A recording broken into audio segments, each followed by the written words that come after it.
Oh, those crafty Pharisees. I was trying to find a way that last week to trap Jesus in some way that we could have him arrested. They had a foolproof plan. See, the Pharisees were a large political party, and they didn't like paying taxes. And they had a lot of popular support. And understandably so. So they went to Jesus along with some Herodians. Now, Herodians are people who were supporters of King Herod, who was a puppet king of the Roman governor, and they thought paying taxes was a really good idea. So, it's a nice little plot. Let's ask Jesus whether we should pay taxes. Because if he says yes, well, the Herodians will like it, but all the people will hate him. And if he says no, then the Herodians can have him arrested. It's foolproof. Of course, they forgot who they were dealing with. And right away, as often, Jesus knows exactly what they're up to. He says, do you have a coin? And a Pharisee hands him a coin. Now, Pharisees weren't really supposed to have Roman money in the first place. But he hands him a coin. Kind of like that one. Whose face is on that? Caesar. You know what it says on the back? It doesn't say in God we trust. It says Caesar is God. Son of the divine. And that's the coin the Pharisee holds. It's unholy to carry that coin that pledges allegiance to the God Caesar. And the Pharisee knows it. So probably he didn't go, well, here, he went. Here. And Jesus gives this now answer that we've heard quoted by people who want to prove almost any point in the world. Give to Caesar what's Caesar's. Give to God what's God's. And then he walks away. Now, I have a feeling, it's always played in my head that the disciples who were listening to all this end up chuckling, or if not laughing out loud. Because really, when you think about it, this is kind of a funny moment. Here's, hey, Jesus, what? Well, you see, give to Caesar what Caesar and God of gods.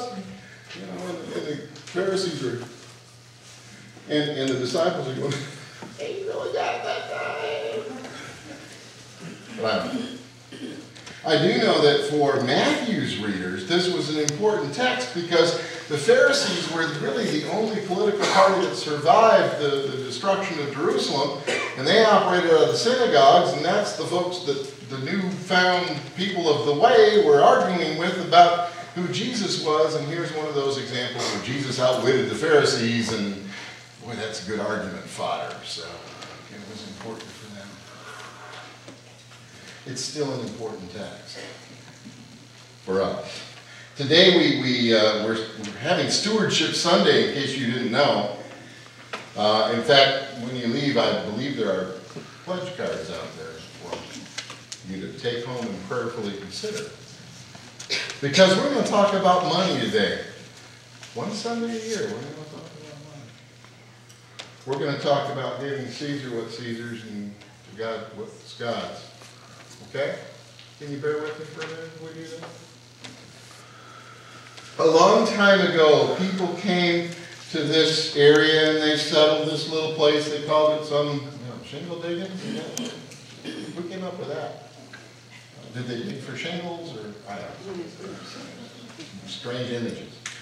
And everybody had to kind of fend for themselves and protect themselves and their families, with their shotguns and stuff. And as the town grew, that got kind of complicated. And they said, well, let's pool our money and we'll hire somebody to kind of take, care of us, and hire a sheriff or a policeman or something. So they did that, and then a few people's houses burned down. So they said, well, let's get together and pool our money and hire some guys to put out fires and buy some equipment, and we can all go down and use that. And things got kind of, strange and unregulated. And they said, well, let's hire somebody to kind of run the town and overlook it and pool our money to do that. And we pool our money. And we got families moving in now because it's a safe place to live. And churches are sprouting out. Now we got families with kids. I guess we ought to probably give them an education. So why don't we pool our money and start a school and, hire a teacher, and we can do that. And after a while, we call that government. And that pooling our money, that's called taxes. That's the way civilization works.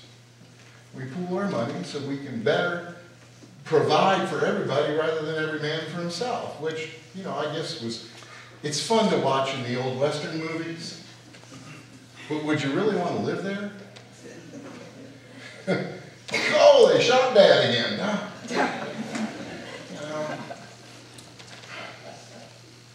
Yeah, it's fun to watch in the movies, but I don't think I want to live in that city. We do the same thing as a church. When church is organized, we pool our money to provide for a building. We pool our money to provide for preachers to come around and out of state now and then. And then, we said with another church over there, if we pooled our money, we could do this ministry over there. And so we did that. And then we got together with a few more, and we became this, United Methodist Church. And we needed people to help with missionaries, so we got folks over there. And we need people to help in disaster relief, so we pool our money so they can go do their thing. And because I can't go every time there's a disaster somewhere, so I need somebody to do that, to organize that for me. And so we pool our money to do those things. We call that apportionments, or well, we don't call it that anymore, do we? Mission shares. Ministry shares. See, the old words are still there. And that's why we pool our money to do those kind of things. To do things that we can't physically do because we can't be in all places at the same time. And because we might not have the skills or the abilities to do some of those things. I don't know about you, I'm not sure if I'm really qualified to set up a whole mission program all over the world, but somebody is. So we hired them, and they do that. We pay those regularly so that the folks that we're hiring to do those things get paid. It's the same in the local church. We pool our money so that the church can do ministry, even though you might not be involved in it personally. We send out, as you saw this morning, a bunch of folks into the schools to work with troubled kids, with kids that are identified as needing some help. There's more of them than we can help. I'm sure Jim could.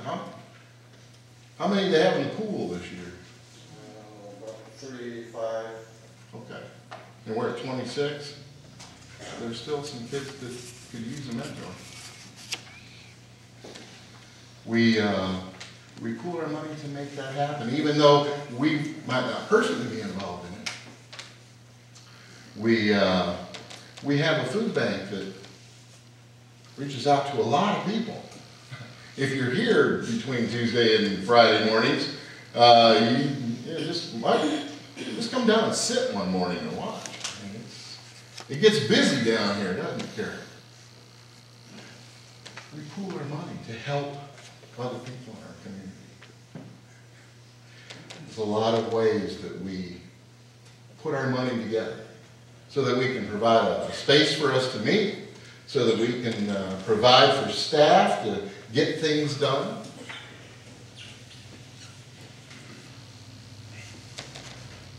The question is how much? And is it really a priority? I got to thinking about that this week. I saw this on Facebook, and I want to share it with you, and I hope it doesn't offend anybody, but I thought this was pretty telling. I've got a little video I'm going to kick up if you can do that, Barb. All right, guys, here we go. We got the top 6 answers up on the board. Name something that gets passed around. Chris. A joint. A joint?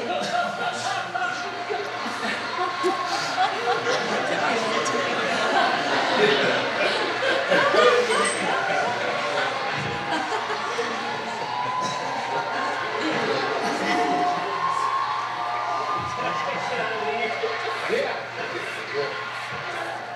Now, Chris, I don't know what 100 people thought we were talking to at some nice little mall across good old America.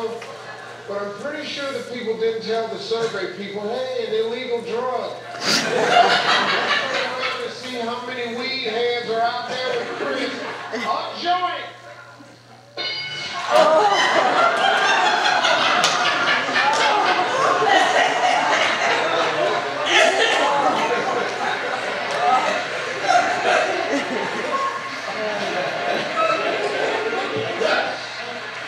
Is when you know we're going to hell. Yeah. Okay, Tracy, only 4 answers topped it, so.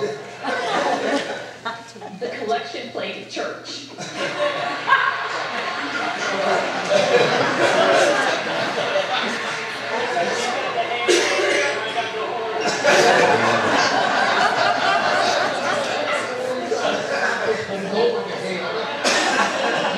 You evil boy, passing around the little thing with this funny smell. Some saving here. Church plate. Oh, no.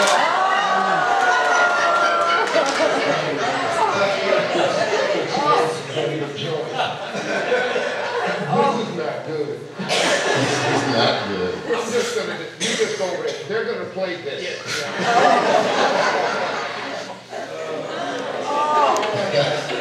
Yeah, 8 coins and 4 collection plates. You know, the point is, you remember in the text where, Jesus says, we'll give Caesar what Caesar's and God's what God's, he walks away, and the Pharisees are like, by the time Jesus got out of earshot, they went, yeah, but everything's God's. What do you mean by that? And that's still our reaction. Jesus really didn't answer the question. But he did define the parameters about which the question is concerned. If everything we have is given to us by God, and we give God what is God's, and we give God everything, how do we do that? How do we do that and provide for our families? How do we do that and live our lives? How do we do that with all the demands that are on us? That's a tough answer.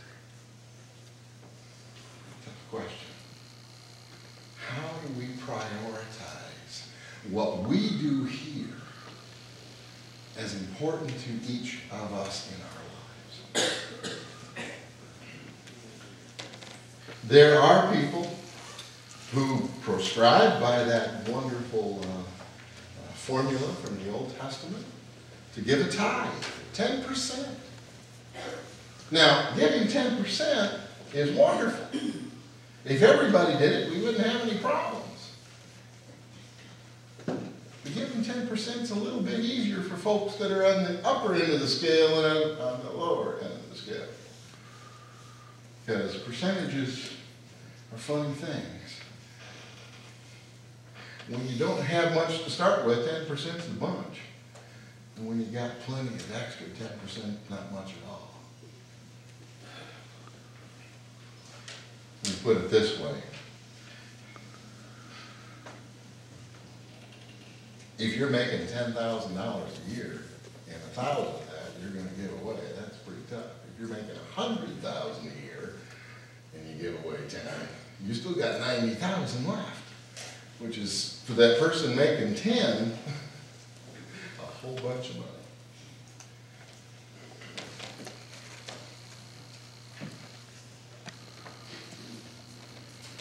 On the other hand, there are folks, you know, who make a commitment to be part of the community of faith. And in fact, I'll tell a story. When I was in elementary school, my best friend lived in one of the nicest houses in Shepherd. And his dad owned 3 department stores. And I remember one evening, the dad was talking about how they wanted something done at church. And I said, well, give a lot of money. And Dad just kind of made a funny face because, yes, they faithfully put their $2 in the plate every Sunday.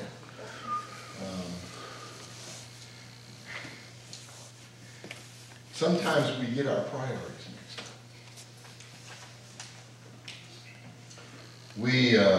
We have taken a step of faith Tuesday night, administrative board meeting, to hopefully provide some pastoral security in claiming to be and making the claim, stating to the conference and the district superintendent that we are a full-time charge.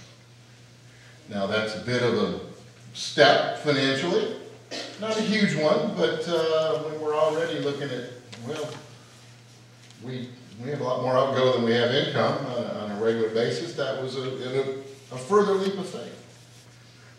But we believe that we need to do that, and we believe it can happen. You all have a wonderful program here, a wonderful ministry. And I know that you are proud of it. And I know that you want to make sure it goes on.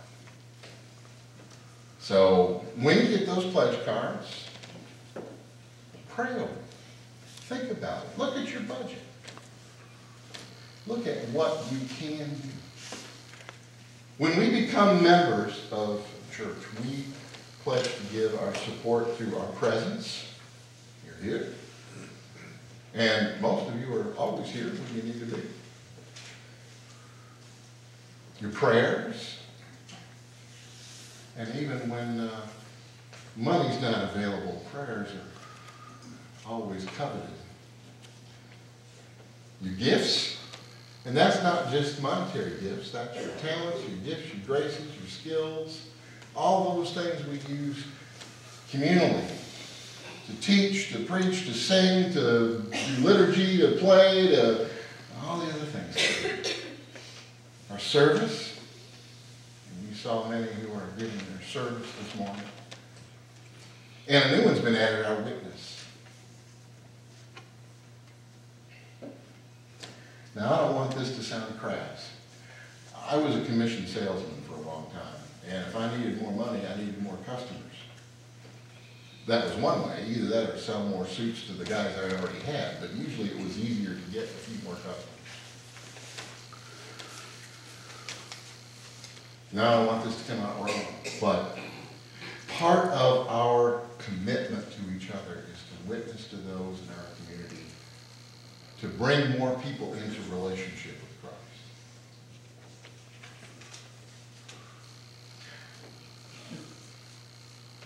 I see a challenge for us to bring 20 new families into this congregation in the next 2 years. 20 new families. You know people. I know you know people. Think about how that can be a priority for your pledge as well. To bring a family into this congregation. I am thrilled to be a part of every activity I go to. Pastors, I'm constantly meeting new clergy and talking to them, and it's I brag on you an awful lot. And they look at me like, how did this guy come out of North Carolina? How did he get that church? And they're jealous. Darn lucky. I think somebody was helping. Mom, I don't know. I count my blessings every day because I'm proud of you. This place has a great reputation in this community, and it's an honor to come and serve a congregation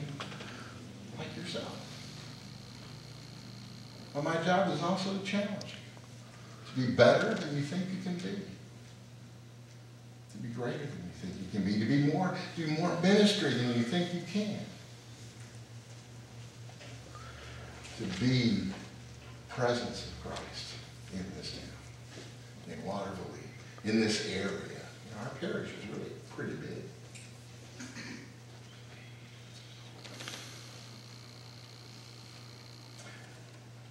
So prioritize. Make a commitment.